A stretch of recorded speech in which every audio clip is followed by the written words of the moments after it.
Sejam bem-vindos ao programa de hoje e desde já agradecemos pelo carinho da sua audiência. Dai a César o que é de César, assunto primeiro que nós vamos tratar no tema livre.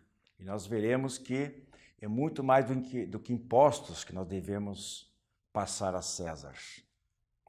Eliminar defeitos, melhorar a nossa conduta, sermos melhores.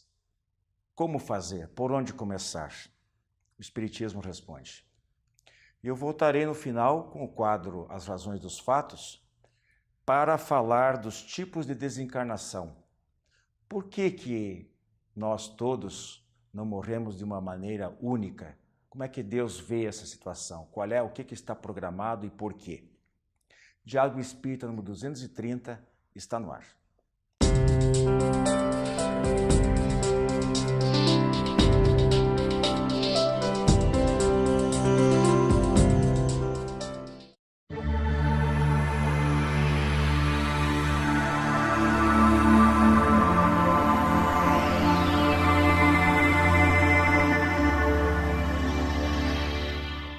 Prezados amigos, nosso tema livre de hoje, nós vamos analisar aqui os termos, uma expressão de Jesus, dai a César o que é de César. Estou aqui na companhia da Rose Heidemann, do Gilberto Tomasi.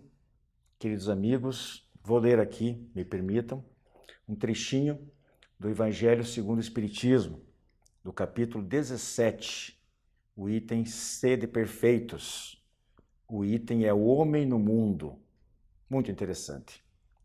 E está escrito lá o seguinte: não julgueis todavia, eu cortei, né? Ou recortei. Não julgueis todavia que exortando-vos incessantemente a prece e a evocação mental, pretendamos vivais uma vida mística que vos conserve fora das leis da sociedade onde estáis condenados a viver. Não, vivei com os homens da vossa época, como devem viver os homens. Sacrificai as necessidades, mesmo as frivolidades do dia, mas sacrificai com um sentimento de pureza que as possa santificar. Eu vou fazer o outro na sequência e depois vocês trocam em miúdos. Não consiste a virtude em assumirdes severo e lúgubre aspecto, em repelirdes os prazeres que as vossas condições humanas vos permitem. Basta reporteis todos os atos da vossa vida ao Criador que vô-la deu. Essa linguagem é própria de quase 2 séculos aí, né? Então temos que dar um desconto, mas acredito que esteja bem claro para o nosso entendimento. Rose e Gilberto. Com certeza. O que esse texto, né, nos lembra, em primeiro lugar, é aquilo que a doutrina espírita prega, e aliás que Jesus, né, na sua elevada simplicidade pregava. O equilíbrio. A busca da vida humana sem nos escravizarmos aos interesses humanos. Entendendo no mundo que nos cerca o templo de Deus. Encarando com superioridade moral, mas com simplicidade da alma, os compromissos pequenos que são grandes, na verdade, no seu significado, na sua essência, da vida humana. Não é? Com toda certeza. Muito embora nós aqui encarnados, devido até à nossa pouca evolução, a gente costuma muito falar isso, mas é uma verdade, né? A gente ainda busca um relacionamento com Deus através das nossas atitudes, através de barganhas, né? A gente serve a Deus como uma obrigação semelhante àquela que é dada a César. Então, barganha com Deus, né? Como se estivesse barganhando com César em coisas materiais. Então, essa é uma dificuldade nossa ainda de assimilar essas palavras que o Wilson citou no início. Então, a Deus pertence uma adoração que vem do Espírito em verdade, e não em termos de ganhos materiais, como é, no outro sentido, né, dado a César. Em todos os aspectos da vida, né? Jesus, vamos e venhamos, né? prestigiava as festas familiares, Sim. não é? Onde é que ele iniciou seu ministério? Numa festa de casamento, transformando água em vinho, né? Simbolizando o respeito à alegria, à tradição, ao cultivo da relação familiar, ao casamento. Que coisa mais bonita. Com certeza. Agora, me chamou a atenção essa colocação do Gilberto, porque a gente, embora tenha que buscar esse equilíbrio entre... Porque nós espíritas, nós a nossa denominação, né, já nos remete automaticamente para os valores da alma.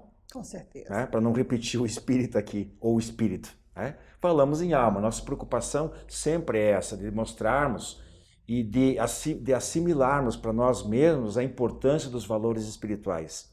Então a gente fica batendo na mesma tecla, sempre. Seja na palestra no Centro Espírita, seja na evangelização infantil, seja no tratamento com o desencarnado nas reuniões de atendimento aos espíritos sofredores, seja nos cursos, e até mesmo aqui, pela mídia, pela imprensa, pelo jornal, pela TV, a gente fica falando, olha, nós temos que cuidar do espírito, os valores do espírito, isso é o que importa. Porém, nós já também tivemos oportunidade de demonstrar esse outro lado. Enquanto nós somos, e aí está o título do item do Evangelho, é o homem no mundo. E nós já falamos aqui também um monte de vezes, né, Rose? Não é o homem do mundo, nós não precisamos ser mundanos. Nós podemos estar no mundo sem nos vendermos, sem nos deixarmos envolver pelas necessidades totalmente do mundo e de sermos arrastados. Sem nos escravizarmos. Sem nos escravizarmos. Então, Gilberto, você poderia até enfatizar um pouquinho mais, se você quiser, esse aspecto de nós equilibrarmos, porém, como que você vai fazer esse equilíbrio? Ser homem do mundo sem ser boêmio. Bom senso. Porque a partir do momento que você, como você colocou ali, que você queira dispensar a Deus o mesmo tratamento que César, pensando que você vai lá, oferece no famoso toma lá da cá, né?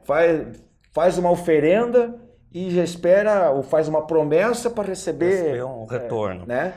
Então, mas é que nós temos que ter bom senso em tudo que nós vamos fazer durante a nossa trajetória. E nós somos inteligentes, somos dotados de inteligências, e somos, né? Então tem que ter um controle muito grande das nossas atitudes, das nossas ações. A gente já falou isso aqui várias vezes em outros programas, né? Então nós temos que ter essa noção de que a Deus pertence às nossas boas ações, nosso autocontrole, né? Nosso saber não ficar julgando, né? Analisar que há necessidade sim ainda das coisas materiais. Faz parte do nosso dia a dia, nos faz bem, mas saber usá-las, né? De forma coerente, não querendo barganhar com isso. Olha, eu faço alguma coisa, mas quero algo em troca, né? E nem sempre esse algo que a gente está pedindo em troca é alguma coisa moral. Né? É sempre material. O que a gente esquece, às vezes, é que para Deus, né? Da maneira como nós já podemos entender, porque Ele está muito acima da nossa capacidade de compreensão, mas para Deus, o seu templo é o mundo. As relações sociais, as relações familiares, é que devem ser o campo de trabalho do cristão e do espírita. Como viver no mundo? Com alegria, com equilíbrio. Deus não fez um mundo triste, não fez um mundo sem som, sem cor, sem sabor. Deixar de apreciar as maravilhas que Ele nos concedeu é desrespeitarmos aquilo que Ele mesmo criou, mas apreciar sem egoísmo, sem querermos usufruir à custa do direito alheio, valorizando a oportunidade da existência com alegria, com gratidão, com satisfação de viver e com capacidade de não retermos para nós aquilo que Ele nos proporciona, mas partilharmos, dividirmos, né? Cultivarmos com amor. É por isso que você recordou, né, do texto do Evangelho quando fala ali, né? Não há necessidade de assumir um aspecto severo e lúgubre. Que é uma máscara, né? Porque o cristão não é assim. Isso faz mal. Claro que faz. Faz mal. E o Espiritismo diz que em nossas relações com o mundo material, toda causa tem um efeito. Né? Então, não saber lidar com isso vai ter consequências. Né? Então, tem que ter esse ponto de equilíbrio. O que é material, o que eu preciso, sim. mas entender esse outro lado, como o Wilson colocou no início, né, do que seja César em torno de dispensar a Deus aquilo que tem que ser feito, né? Com as nossas atitudes, com as nossas ações, com os nossos semelhantes. Né? César, então, representa tudo que é da Nossa, vida material. a impressão que dá é essa. Na verdade, a gente tem que contextualizar, né? Quando perguntaram isso para Jesus, era uma armadilha. Né? Era para que ele dissesse, não, tem que pagar o imposto, os judeus ficassem furiosos com ele. Ou não tem que pagar o imposto, e os romanos o prendessem, porque era contrariar a lei. Na verdade, ele escapou brilhantemente, né? Mas naquele simbolismo da sua lição, o que ele disse? Viver com equilíbrio. Nós tendemos o quê? Ou nos dedicamos à profissão, às questões sociais, quase que com dedicação exclusiva, e daí não temos tempo para as questões espirituais. Ou nos dedicamos às questões espirituais e esquecemos da vida humana. O que ele quis nos dizer é isso, o equilíbrio, a necessidade de nos devotarmos aos compromissos humanos com elevação. Não existe separação, na minha opinião, né? E me parece que a doutrina espírita ensina isso, entre as questões espirituais e materiais. O templo de Deus é a nossa vida humana.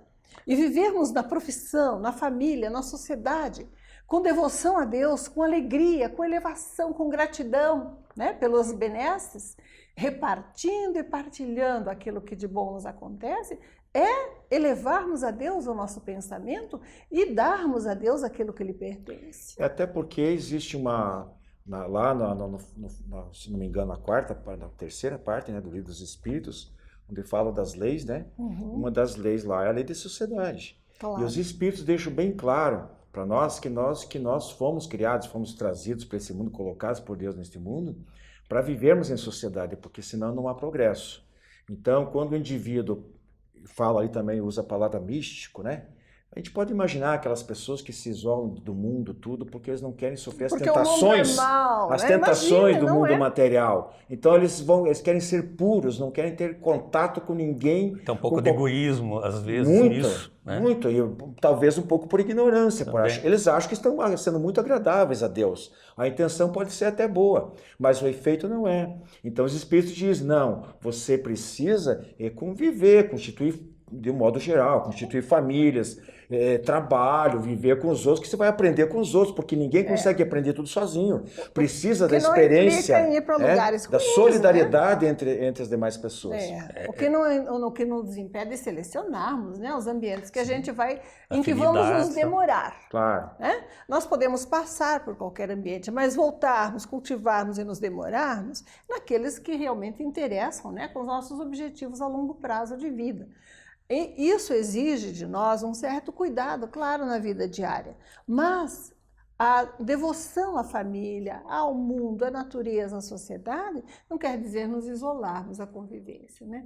Mas elevarmos a Deus o nosso pensamento em tudo que nós fizermos, com alegria. E é a construção do mundo, né? É a construção do mundo material, porque nós, no estágio que nós nos encontramos, e outros virão atrás de nós, porque Deus está sempre criando, né? Imagina-se, pelo menos imagina-se, que seja assim, né? Deus, poder para isso, ele tem de sobra. Então, mundos como a Terra ou outros, mundos materiais, que eu digo, sempre serão necessários para o estágio atual que nós nos encontramos, senão nós não precisaríamos reencarnar. Até porque essas coisas materiais, desculpe, as coisas materiais são importantes para a nossa satisfação pessoal, para o nosso lazer também. Desde que a gente não seja egoísta, exatamente. Que a gente partilhe de vida, socorra quem tem menos, né? Com certeza. Não isole os parentes que não podem retribuir aquilo que eventualmente nós possamos fazer, nem os nossos conviventes, né? As pessoas que nós conhecemos, que não estejam em condições de nos dar reciprocidade material. Ser espírita, ser cristão, é viver a boa nova, a notícia da alegria, com profundo devotamento aos compromissos materiais e espirituais, que se confundem desde que a gente procure se afinizar com a ideia da generosidade e do amor ao próximo que Jesus nos ensinou. Viver na Terra com elevação. Você usou bem o termo de se confunde o material com o espiritual, até porque o homem é espírito e matéria. Quando ele está desencarnado, ele é só espírito e perispírito, que é o corpo fluídico, lá o intermediário. Mas enquanto aqui na Terra, ele é constituído e as necessidades humanas do corpo, a parte material, ela interage com o espírito, né? A nossa experiência, a experiência de alma, de espírito, ela chega em grande parte por aquilo, pelos nossos sentidos físicos, né? O templo de Deus é o mundo. Exatamente. Se a gente souber reconhecer isso, vai viver bem, ligado a Deus em todos os compromissos que tivermos que executar. Amigos, nosso tema livre de hoje fica por aqui, segue os nossos demais quadros e esperamos que possamos ter contribuído um pouquinho para clarear algumas ideias aí e ficamos aí espertos com o que é de César e o que não é e o que é de Deus, né? Um abraço a todos. A Casa Editora O Clarim divulga há mais de um século a luz e o conhecimento da doutrina espírita com valioso conteúdo, de belíssimos romances a esclarecedoras obras doutrinárias. Conheça, divulgue e compartilhe a lucidez do Espiritismo. Casa Editora O Clarim. Acesse www.oclarim.com.br.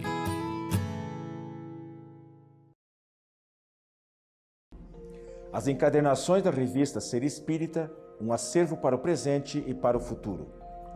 As encadernações da revista Ser Espírita organizam e protegem os resultados do estudo e das interpretações mais recentes sobre os princípios fundamentais da doutrina espírita, à luz da filosofia, da ciência e da religião. Cada encadernação contém 6 edições, das 30 unidades publicadas até o momento. Você agora pode adquirir a coleção da revista Ser Espírita, contatando www.livrariaserespirita.com.br.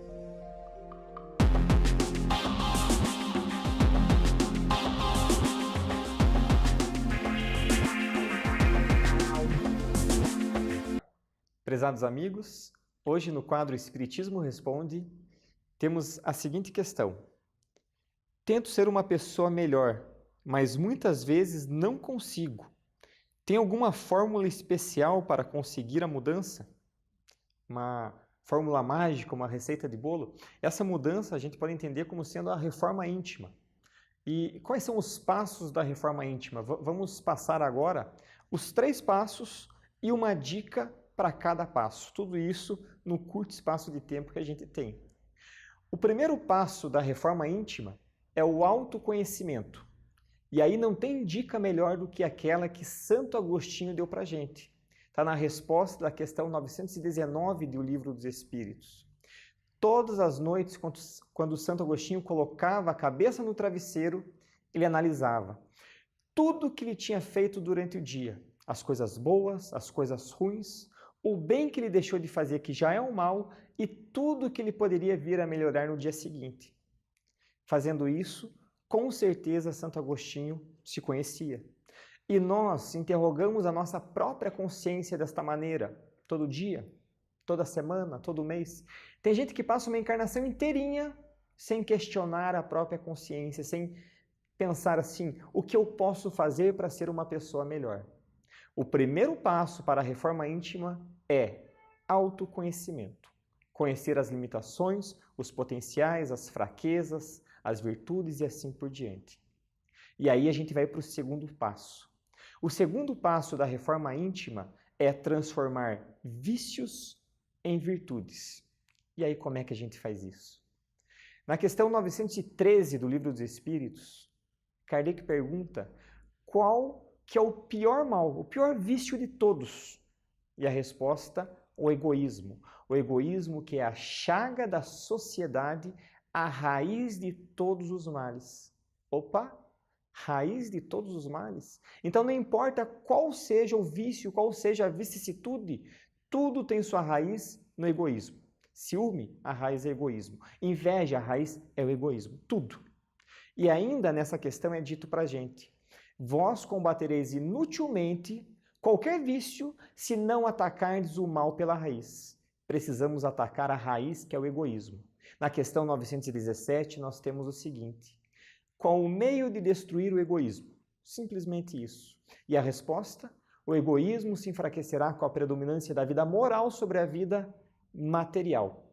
Ou seja, Quanto mais materialista eu for, mais egoísta serei e maior a raiz dos meus males. Quanto menos materialista eu for, menor será também o meu egoísmo, menor a raiz dos meus males. Eu quero ter uma raiz pequenininha, então, que é mais fácil eu combater. O que eu tenho que fazer? Desprendimento dos bens terrenos, ser menos materialista. Aí fica mais fácil eu conseguir transformar vícios em virtudes. Essa é a dica do segundo passo. O terceiro passo é praticar, é aproveitar as oportunidades que nós temos no nosso dia a dia. E como nós temos oportunidades de praticar o bem. Tinha um discípulo que queria saber como vencer as más tendências. O mestre simplesmente pegou esse discípulo e mergulhou sua cabeça numa tina cheia d'água e segurou. O discípulo tentava tirar a cabeça de dentro da água e o mestre fazia força para segurar. Quanto mais o discípulo fazia força para tirar a cabeça, mais força o mestre fazia para segurar. Até que o discípulo foi ficando muito arroxeado e fez muita força para tirar a cabeça de dentro da água. E tirou. Se refez, enxugou o rosto e aí perguntou: mestre, qual que é a lição?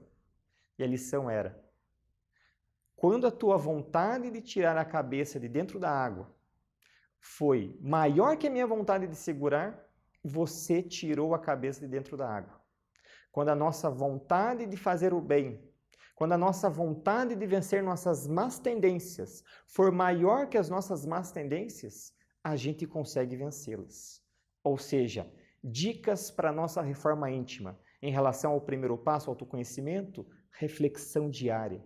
Em relação ao segundo passo, transformar vícios em virtudes, a gente precisa ser menos materialista.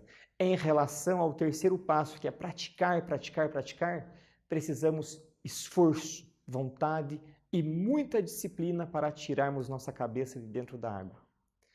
Essas são as dicas e fica por aqui o quadro Espiritismo Responde. Vocês podem mandar mais perguntas para o e-mail adepr@adepr.org.br. Muita paz a todos.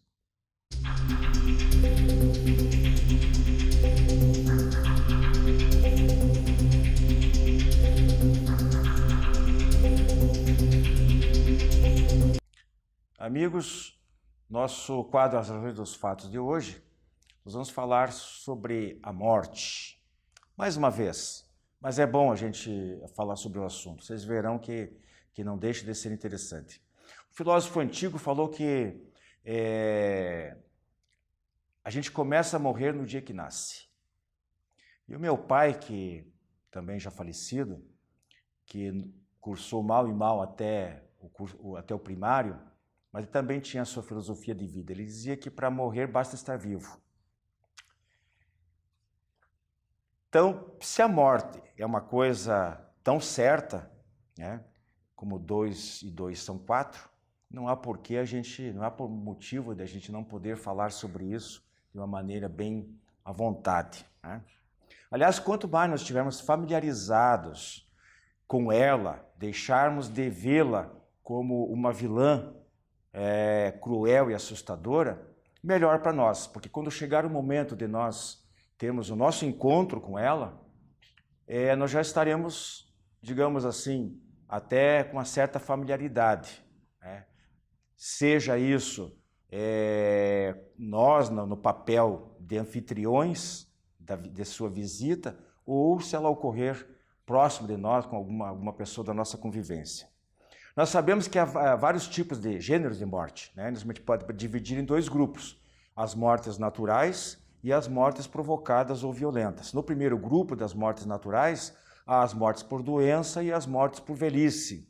No segundo grupo, nós podemos listar os homicídios, os suicídios, os acidentes naturais ou provocados pelo próprio homem, e inclusive as catástrofes naturais. De um modo geral, quando nós estamos na dimensão espiritual, nós incluímos no nosso planejamento reencarnatório o gênero de morte que nós vamos ter.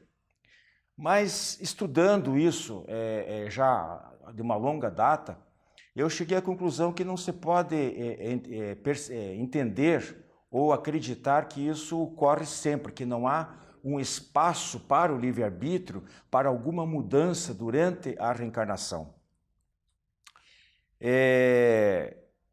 A morte, por exemplo, decorrente de uma doença hereditária, provavelmente ela fazia ou faz parte de um planejamento prévio, seja por expiação, seja por uma provação especial, ela deve, como eu disse, provavelmente fazer parte desse planejamento.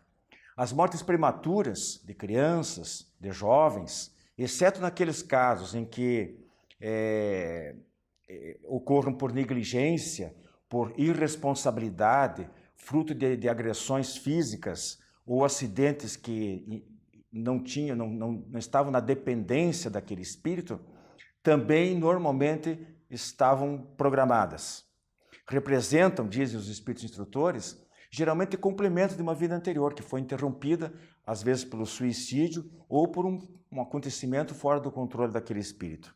Nas desencarnações por velhice, não é o espírito que abandona o corpo, mas são as condições orgânicas, ou seja, do corpo, que não conseguem mais fazer com que o espírito fique atuando sobre ele.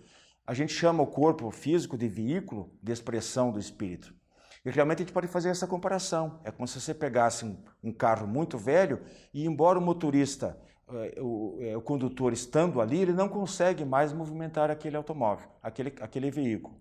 Então ele acaba tendo que abandoná-lo. E é o que ocorre quando o nosso corpo já não dispõe de condições mais, né? As mortes violentas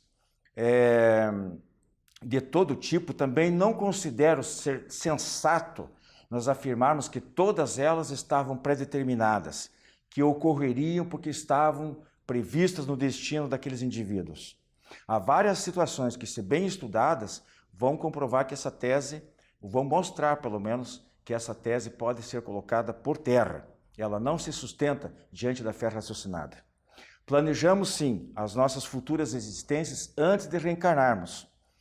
Mas quando nos aportamos à vida física aqui, nós conservamos o nosso livre-arbítrio.